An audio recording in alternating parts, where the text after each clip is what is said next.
एक आदमी एक यात्रा 10 घंटे में पूरी करता है। वह यात्रा के आधे भाग में 21 किलोमीटर प्रति घंटा की चाल से यात्रा करता है और दूसरे आधे भाग में 24 किलोमीटर प्रति घंटा की चाल से यात्रा करता है।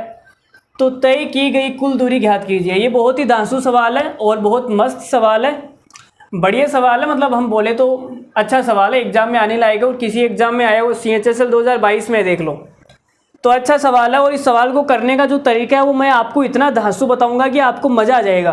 ठीक है, तो देखना रुचि, तुम भी देखना कितना मज़ा आएगा। तो देखो शुरू करते हैं, मैं ही बता देता हूँ।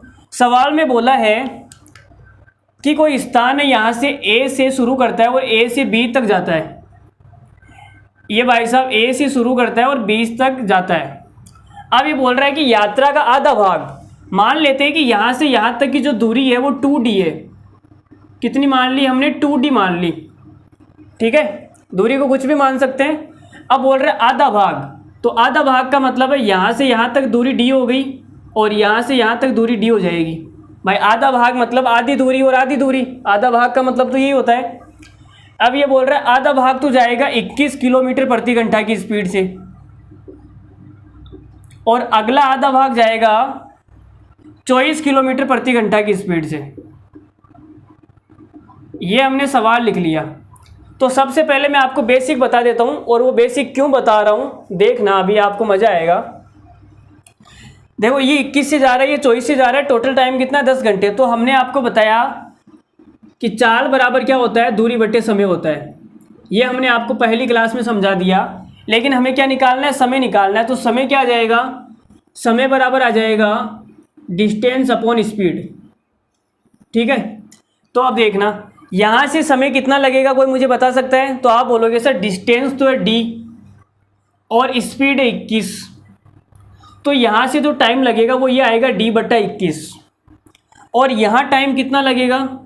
तो आप बोलोगे सर डिस्टेंस तो है D और स्पीड है 24, तो टाइम लगेगा D बट्टे 24। और दोनों का मिला के जो टोटल टाइम है वो दे रखा है 10 घंटे। कितना दे रखा है? 10 घंटे। ठीक है, अब यहाँ से इसको सोल्व करके D का मान निकाल लेते हैं। तो इनका एलसीएम कितना आएगा? देखो बड़ी संख्या को हम एलसीएम मान लिया तो ये हो जाएगा 24 और गुणा में इसमें जो अभाज्य संख्या है वो 7 है। 7 गुणा 3 होता है 21, तो 7 नहीं है इसके अंदर, 3 तो आ गया। एलसीएम निकालते कैसे ये हमने बड़े अच्छे से समझाया। आप मेरी पुरानी वीडियोस देख सकते हो जिसमें मैं कॉपी पेन पे पढ़ाता था, वहाँ एलसीएम बहुत अच्छे से समझाया हुआ है। तो देखो एलसीएम आ गया हमारे पास 7 गुणा 24। जब 21 से डिवाइड करेंगे तो कितना आ जाएगा? 8, और 8 को D से गुणा करेंगे तो आएगा 8D प्लस 24 का भाग देंगे तो आएगा 7 और ये आएगा 7D बराबर कितना आ जाएगा? 10। तो यहाँ से हमारे पास D का मान आएगा 8 और 7 कितना हो गया? 15D। 15D बराबर कितना आ जाएगा? इधर भेज देते हैं इनको, तो हो जाएगा 7 गुणा 24 गुणा 10। अब हमें D का मान निकालना है तो 15 को नीचे पहुंचा देते हैं। हमने इस 15 को यहाँ से हटा के यहाँ पे पहुंचा दिया, तो 5 दूनी 10 और 5 तिया 15। 3 के पहाड़ से इसको काट देंगे कितनी बार? 8 बार, तो ये आ जाएगा 8। तो हमारे पास D का मान कितना आ गया? ये देखो 8 को 7 से गुणा करेंगे, 8 सत्ता 56, 56 को 2 से गुणा करेंगे 112, तो D का मान आ गया 112 किलोमीटर। लेकिन सवाल में हमसे D का मान नहीं पूछा, सवाल में पूछा है कि कुल दूरी है कितनी इनके बीच की दूरी। तो आप बोलोगे सर 2D। भाई ये 112 और ये 112 टोटल कितने हो गए? 2D 224 kilometre. Option number B हमारा क्या सवाल का राइट आंसर है, 224 किलोमीटर। तो ये था बेसिक। इसको आप बेसिक बोलेंगे कि हमने बिल्कुल फॉर्मूले से किया है, एकदम बेसिक तरीके से। लेकिन इस सवाल को ऐसे नहीं करना है। कौन से सवाल को ऐसे करना है वो मैं आपको आगे बताऊंगा जब अगला सवाल आएगा। इस सवाल को तो हम ऐसे नहीं करेंगे, इतने घटिया सॉल्यूशन के साथ में इस सवाल को नहीं करेंगे। ठीक है, तो फिर कौन से तरीके से करेंगे सर वो बताओ। तो यहाँ पे आप देखो ना, मैं आपको कब से क्या सिखा रहा हूँ, मैं आपसे यही सिखा रहा हूँ कि डिस्टेंस जब सेम हो, जब डिस्टेंस सेम है तो यहाँ देखो डिस्टेंस D है, यहाँ भी डिस्टेंस D है, तो दूरी समान है, तो स्पीड और टाइम का रेशियो उल्टा हो जाएगा ना भाई। कब से यही तो बता रहा हूँ मैं, 1 घंटा हो गया बताते हुए। आपका भी ध्यान रुचि में जा रहा है क्या? चलो देखो इधर, तो इसको देखो साफ करते हैं और आपको मैं बताता हूँ दासू तरीका क्या हो सकता है सवाल को करने का। तो भाई आप ये देखो, इतना तो रहने दो, चलो इतना तो रख ही लो आप।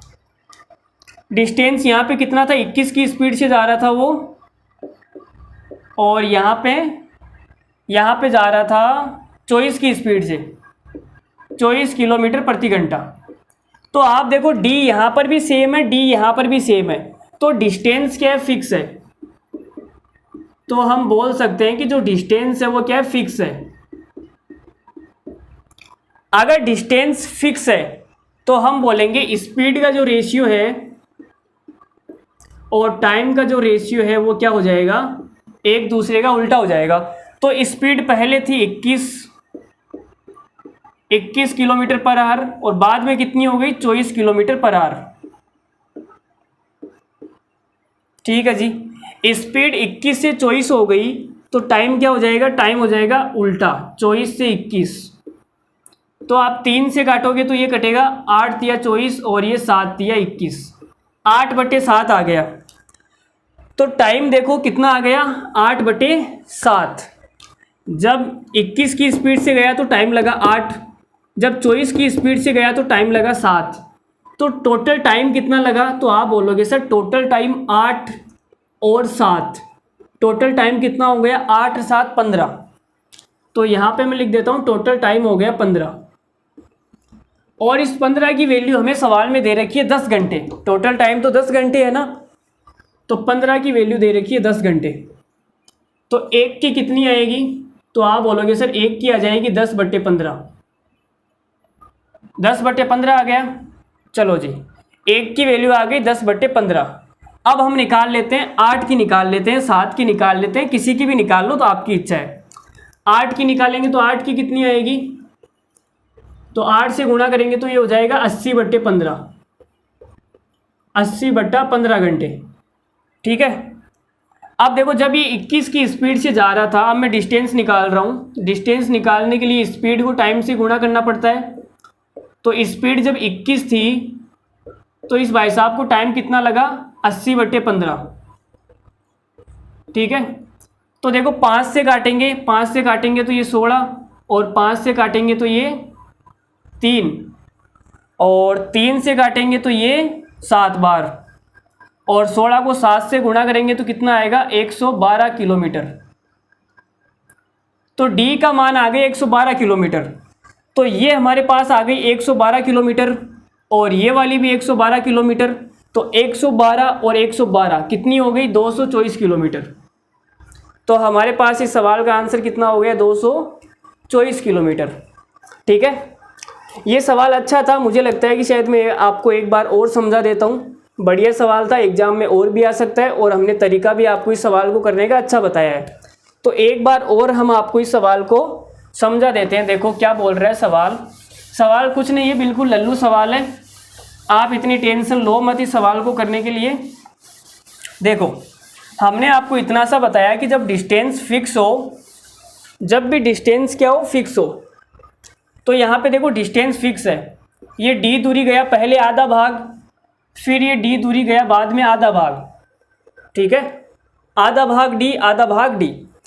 इस भाग को तो इसने किया 21 से, 21 की स्पीड से। इस वाले भाग को तय किया इसने 24 की स्पीड से। तो हमने आपको बता रखा है कि स्पीड का रेशियो और टाइम का रेशियो उल्टा होगा जब डिस्टेंस समान हो। तो यहाँ डिस्टेंस समान है, तो स्पीड का रेशियो कितना है, तो आप बोलोगे सर स्पीड का रेशियो है 21 और 24। तो टाइम का कितना हो जाएगा, टाइम का उल्टा हो जाएगा, टाइम का हो जाएगा 24/21। ठीक है, तो यहाँ पे टोटल टाइम कितना हो गया, 24 और 21 को जोड़ेंगे तो आप बोलोगे सर टोटल टाइम हो गया हमारे पास 45। यहाँ पे जो टोटल टाइम है वो कितना हो गया, 45। और इस 45 की वैल्यू हमें सवाल में दे रखी है 10 घंटे। तो 1 की वैल्यू कितनी आ जाएगी, आप बोलोगे सर 10/45। भाई यही आएगी ना 10/45। ठीक है, तो अब हमें क्या निकालनी है, डिस्टेंस निकालनी है। तो डिस्टेंस आप ये निकाल लो, 24 वाली निकाल लो। 1 की वैल्यू 10/45 है, तो 24 की कितनी आएगी, 24 से गुणा कर देते हैं। तो देखो काट लो, अब कितना आ रहा है, अगर हम 5 से काटें तो 2 बार, 5 से काटें तो 9 बार, 3 से काटें तो ये कितना आएगा 8 या 24 और ये 3 बार, तो ये आ जाएगा 16/3। ठीक है, तो हमें पता लग गया कि टाइम कितना है 16/3 घंटे। कब? जब ये 21 की स्पीड से जा रहा है। तो डिस्टेंस कितनी आ जाएगी, ये 3 से कटेगा 7 बार और 16 को 7 से गुणा करेंगे 112 किलोमीटर, और यहाँ पर भी 112 किलोमीटर। तो टोटल डिस्टेंस कितनी आ जाएगी 224 किलोमीटर। ठीक है, तो उम्मीद करता हूँ आपको ये सवाल समझ में आया होगा। अगर नहीं आया तो आप वीडियो को दोबारा से देखिए। ठीक है, तो ये सवाल बहुत इंपॉर्टेंट था। आगे 1-2 सवाल और करता हूँ मैं आपको, ऐसे ही सवाल प्रश्न